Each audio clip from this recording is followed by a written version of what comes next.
watched the Battered Bastards of Baseball. And honestly, if I could have found like the cliff notes on it, I probably wouldn't have watched it, but I did. And so I sat out there on my back patio, smoking a cigar and having a cold drink, and watched this thing. And I got to tell you, it was much better than I probably thought it was going to be. Sure. I really thought it's going to be some deep dive nerd baseball stuff.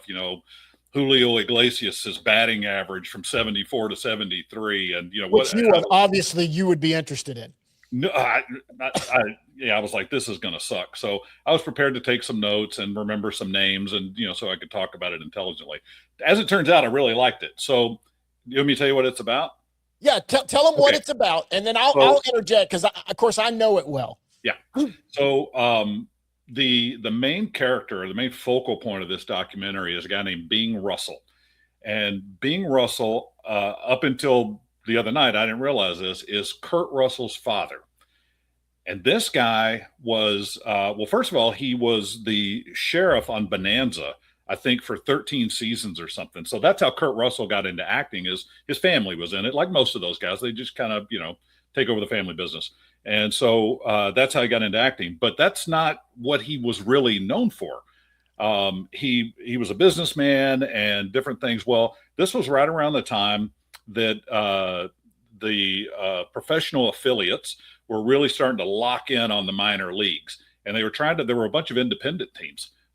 Cities all over the United States had these independent baseball teams, and they were they played each other, kind of like arena football. Let me interject so that I know you don't understand this, but you're telling it good. But let me make sure people understand. John had me watch it so he could tell you guys about it. Go ahead. I know I want to clear up something.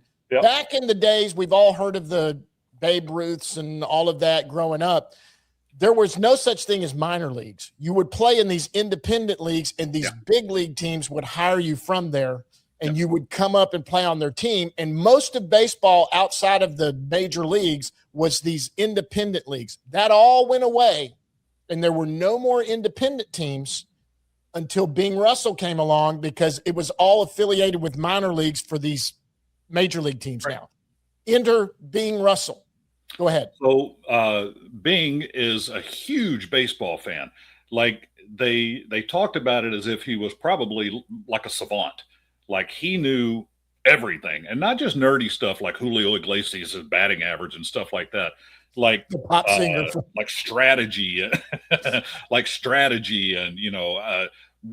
this guy had his foot turned the wrong way. He actually made a tutorial documentary on how to play certain positions in baseball strategy with Kurt Russell as the star.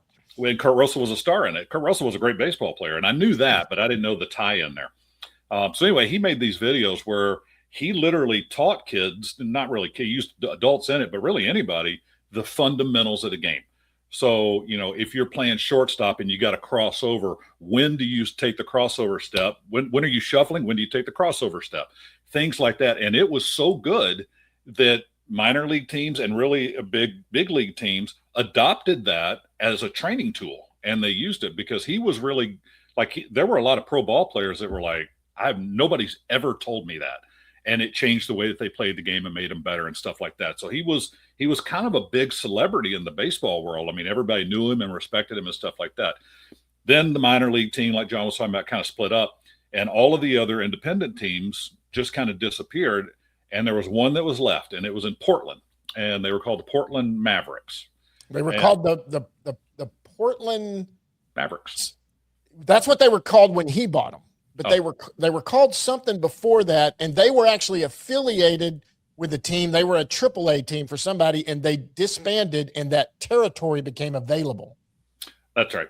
So, and it was going to go away. So they disbanded everything, and so the territory was just going to get absorbed by the big leagues. And it kind of pissed Bing off, because he was like, this has been an institution in baseball for a long time, these independent teams for these smaller markets, because they don't have big pro teams to go work for. And so he decided he was going to rage against the machine. And so he started or took over a team inside that territory called the Portland Mavericks. Bought the territory called the Portland Mavericks. And then he did something completely unprecedented. So he just held open tryouts for the team. Like, it wasn't draft picks and all this type of stuff. He just ran an ad literally in the paper and said, if you'd like to try out for a semi-pro team called the Portland Mavericks, come on down for auditions and tryouts. You did well because you don't know baseball, but you're doing pretty good. Yeah, so I actually enjoyed it. So all of these people show up, and it kind of reminded me of what's the movie about the Eagles with with Mark Wahlberg. Vince, what's his name? Kind of reminded me of that. And they were doing it kind of as a marketing tool, but this guy was really looking for players. The thing that really took off was there used to be a magazine called Baseball Weekly that went national, and he ran an ad in that, and it was basically, do you still think you could play professional baseball? Yeah. And want to play professional baseball? We're going to have a team for open tryouts. Well, they didn't have independents anymore. So if you weren't affiliated or drafted by a team, there were a lot of players that maybe had fizzled out in the minor leagues, and they're thinking, I can still play college and didn't get drafted or, whatever. So all of these knuckleheads start showing up. And I mean, they look about like you think they would. They were showing them on the documentary. I mean, they're guys that look like John and I, these are guys that they haven't played, competitively in 3 years, but like, I'm going to give it one last shot before I turn 30. And, so they all came down, they tried out and they picked this team, and it was just this team of oddballs, but he picked them for certain reasons. Everybody had a component to that team. There, whether it was personality, whether it was a certain player's traits, whether he didn't hit very well, but he always hit the left field, whatever it was inside of Bing's brain, he was developing this team. There's another movie with Brad Pitt and Jonah Hill.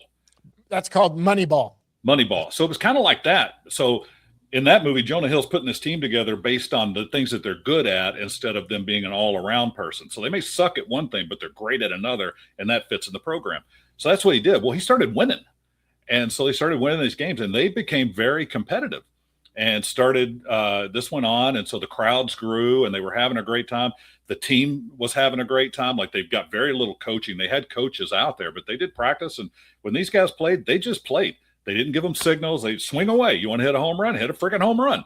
You want to hit a grounder, hit a grounder. Whatever it is that you want to do, just play. And what I got from it was they became good because he let them play the game. The game, right? That's what we remember as kids it was a game, and it was fun. And the pro teams had kind of taken the fun out of it. And so he said, just do what you want to do. And well, they became really freaking good. There was a guy, and I don't remember his name, but he was a pitcher and in the majors. Yeah. And I don't remember what happened to him. He wrote the book Ball 4, which was kind of exposed a lot of this stuff. Yeah. The agent and the business of it and that type of stuff. So and they kicked him out.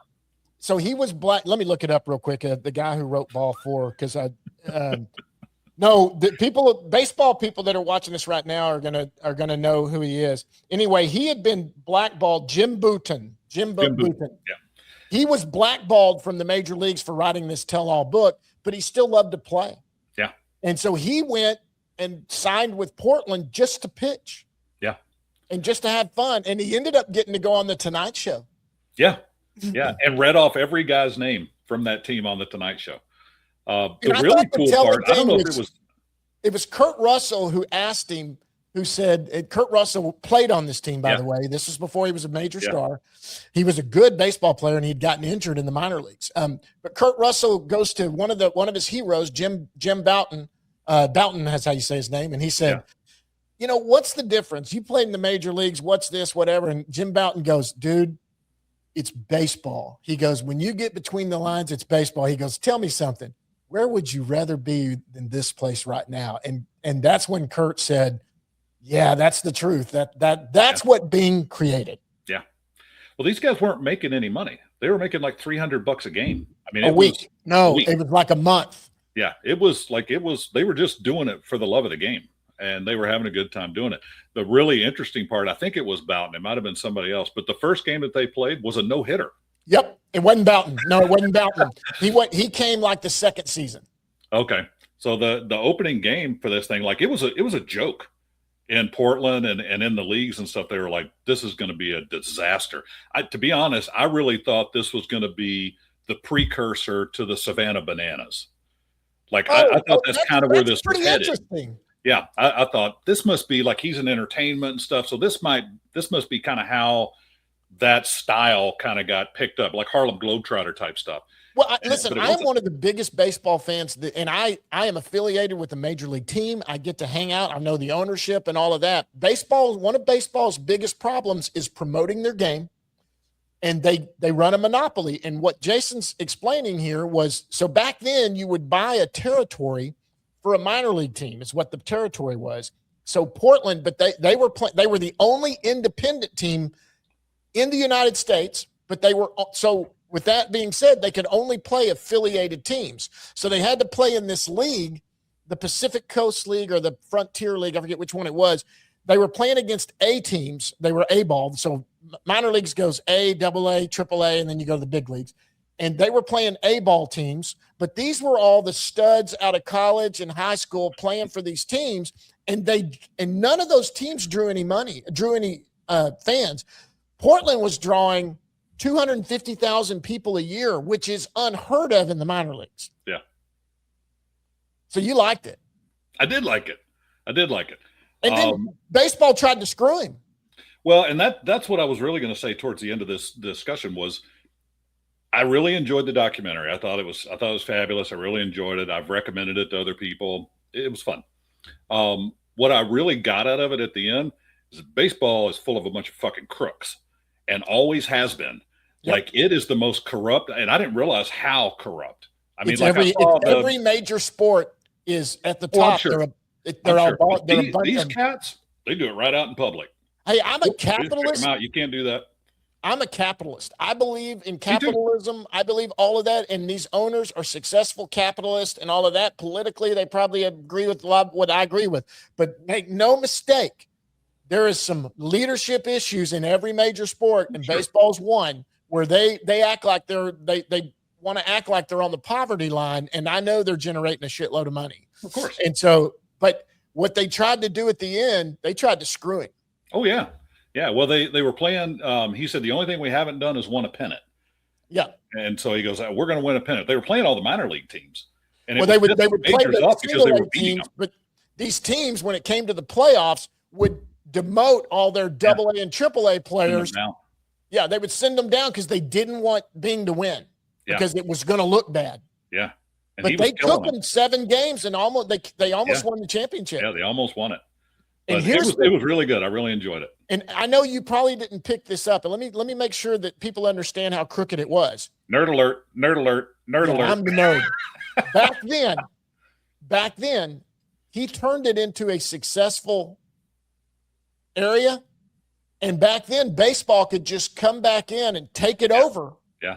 And give it back to an affiliated team and make that territory back with a certain, like I think the Seattle Mariners and all. It was kind of that area or up there, the Pacific Northwest. Baseball could just come in and do it. And I think Bing bought the franchise for like $5,000. Yeah, $5,000. And for baseball to buy it back, it was a flat fee of $25,000 to buy it back. And we thank you for doing this. Here's $25,000. And he said, fuck you. Yeah. He said, you know what? You can buy it back. You need to add another zero. He wanted $250,000. And you know what I love about you? You know what I love about you? What? Whispering curse words. Yes. It makes them less offensive if you say, motherfucker. I do. Because I'm a Christian man. I try so hard to be good. But I love that you look over your shoulder, though. Is there somebody in the room with you? Let me be very clear. Kathy and I have uttered the words at each other as a happily married couple. So it's not like I'm like, I don't want my wife to hear me say a cuss word. Right. She can look at me straight in the face and tell me to go, stop, just like this. You just did it again. Yeah. So, but I do try to keep it semi-low because the algorithms will knock it down if they hear too much of it and say that. But he took them to court and won. Yeah. Yeah. So good. It was good. So you liked it? I did. Yeah. I was surprised. I didn't think I would like it. I'm not a big baseball guy.